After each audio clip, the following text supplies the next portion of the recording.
Hello, and welcome back to Tech Fails. Today, we're digging deep into a technology scandal so bizarre, so ill-timed, and so completely out of character for the company that made it, you'll wonder how it ever saw the light of day. We're not talking about a failed phone, a buggy operating system, or a vaporware promise.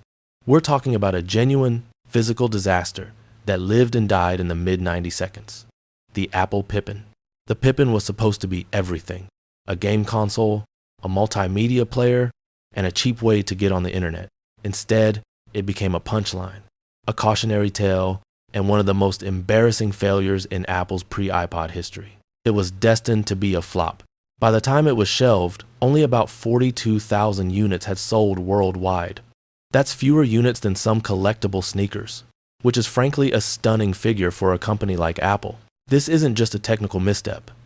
It's a historical technology scandal of epic proportions.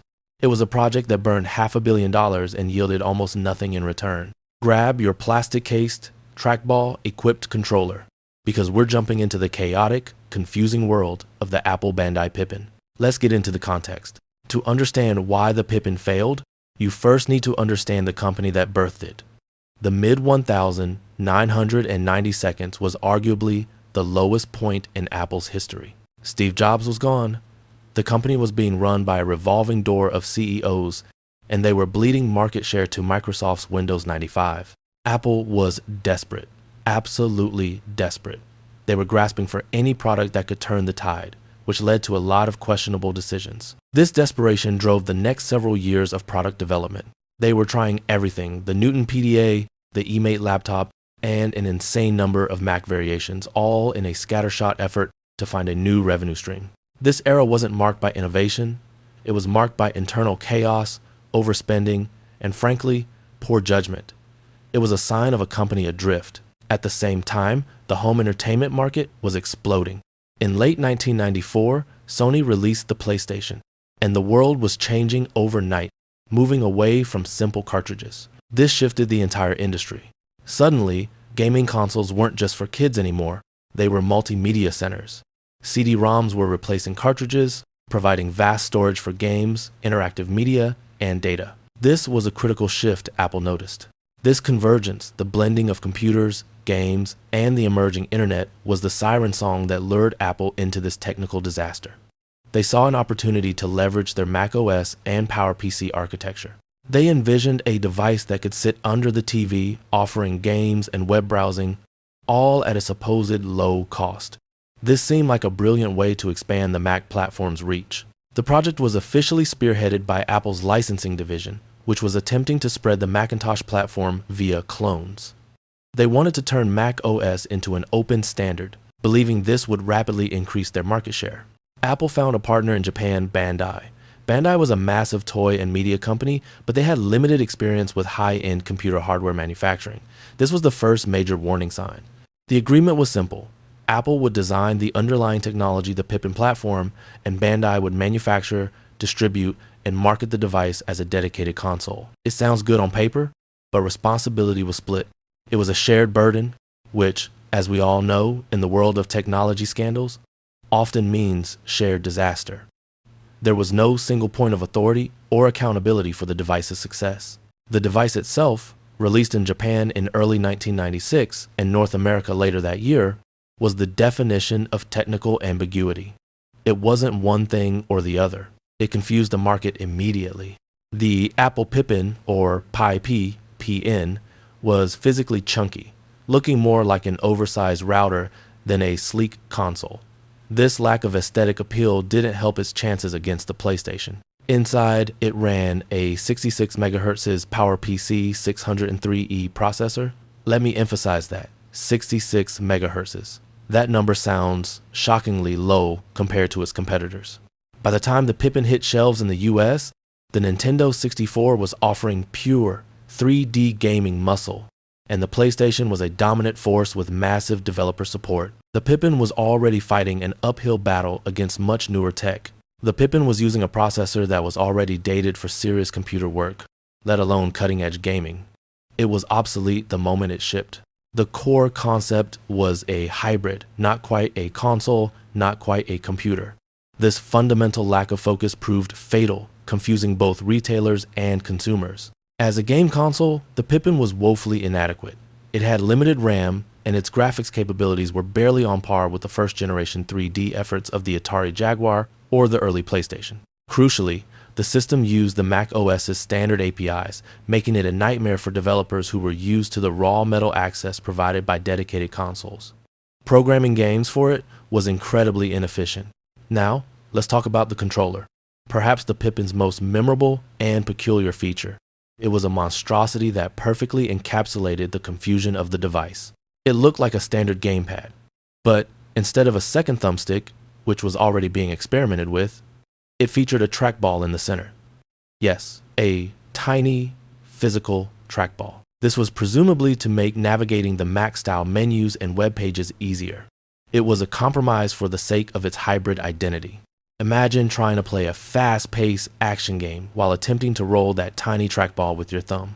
It was an ergonomic disaster that signaled the device's conflicting priorities to everyone who picked it up. As a computer, the Pippin was equally poor.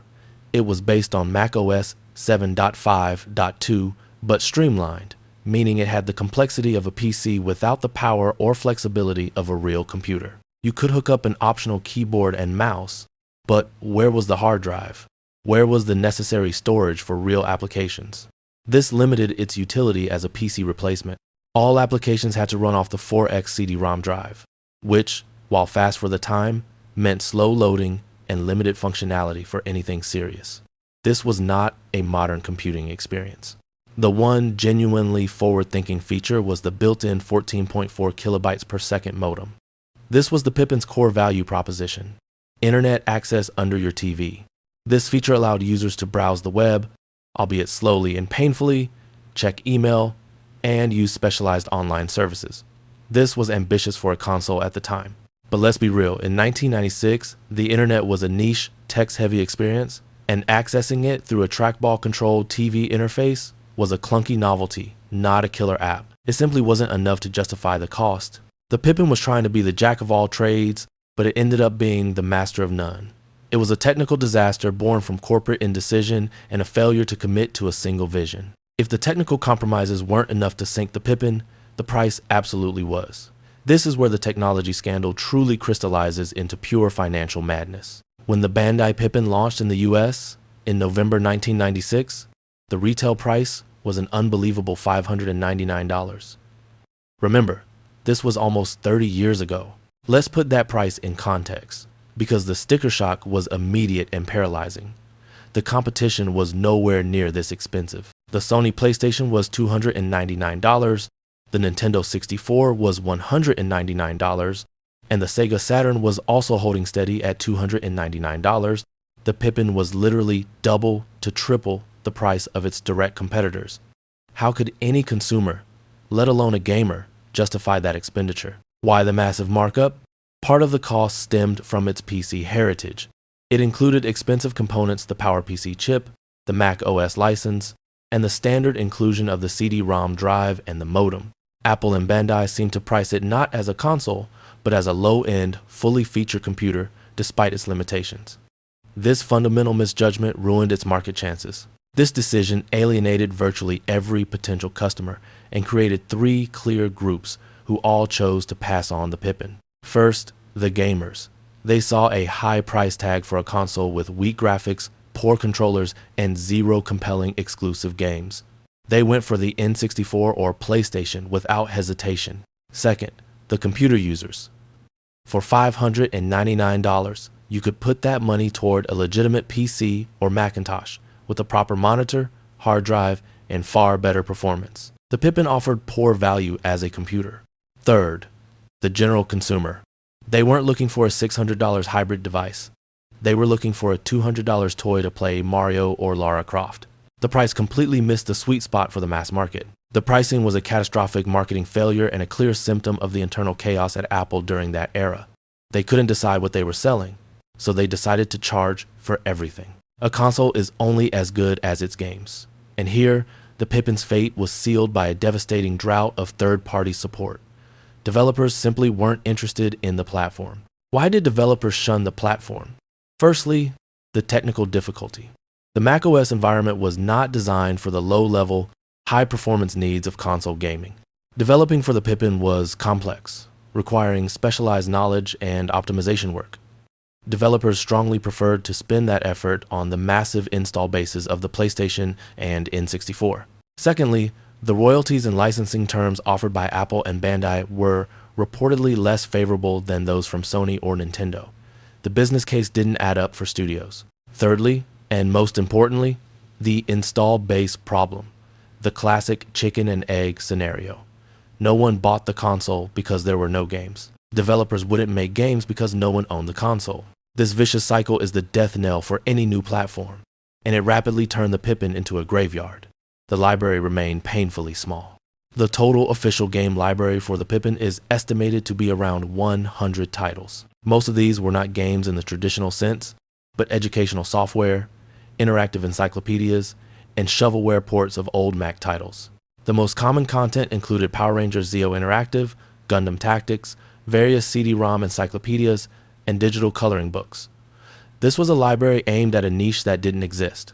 These titles were fine for a niche educational market, but they were utterly incapable of competing against Super Mario 64, Resident Evil, or Final Fantasy VII. There was no contest. The lack of a single, must-have, system-selling exclusive was the final bullet to the platform's head. This is the heart of the technology scandal. A massive company failed to secure the one thing required for success, the content. The final chapter of the Pippin story is short and brutal. It involves the man who would eventually save Apple, Steve Jobs. In 1997, after Apple acquired NXT, Steve Jobs returned to Apple as an advisor, eventually taking the reins as interim CEO. He found a company bloated with dozens of confusing, overlapping products and a destructive cloning strategy. Jobs immediately recognized the severity of the financial and technical disaster. One of his first major acts was to drastically simplify Apple's product lineup and, crucially, kill the Mac clone program. The idea was to stop licensing the Mac OS, regaining full control over the hardware and software experience. This was a brilliant move for Apple, but a death sentence for the Pippin. Since the Pippin platform was fundamentally a licensed Mac clone technology, its fate was sealed when the clone program ended. The partnership with Bandai was dissolved almost immediately. The hardware was pulled from shelves, and the entire project was swept under the rug. It was a swift, decisive, and necessary end to a painful era of failed products. In total, Bandai reportedly managed to sell somewhere between 42,000 and 50,000 units worldwide before the project was formally sunsetted. This sales figure is practically zero for Apple standards. It was an epic financial write-off and a painful failure for both companies. The Pippin was not just a commercial flop. It was a distraction that cost Apple valuable time and resources during its most desperate moment. It's a key chapter in the technology scandals of the 90 seconds, where corporate arrogance and confusion overruled common sense. A failure of strategy over a failure of raw hardware. The Apple Pippin is far more than just a forgotten console. It's a textbook example of how a technical disaster is born not just from bad hardware, but from poor strategy and execution. What lessons can we pull from the chaos of the Pippin? First, focus kills flops. The Pippin tried to be everything, a console, a computer, and an internet access device, and it ended up being an expensive, clunky compromise. Apple learned this lesson decades later with the iPhone and iPad. Focus on one or two functions and be the best in the world at them. Ambiguity is the enemy of market penetration. Second, price is king in consumer tech. Setting the price at $599, twice the cost of the market leader, signaled either profound delusion or total disregard for the consumer. In a competitive market, you must meet consumer expectations for value. Third, the developer is God. The failure to secure compelling, exclusive content from third-party developers is the single greatest reason the Pippin went extinct. Without the games, the hardware is just a dust collector, no matter how clever the concept is. The Pippin, alongside other failed 90 seconds devices, stands as a monument to Apple's dark ages, a painful reminder that even the most innovative companies can lose their way when they lose their focus. It was a financial drain, a PR nightmare, and one of the biggest technology scandals of the decade. It was a piece of technology that was born too late to be revolutionary and too early to be practical, and that is why it is forever etched in the annals of tech fails.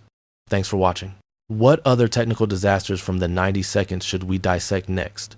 Let me know in the comments below, and don't forget to like and subscribe for more deep dives into history's greatest technical missteps. See you next time.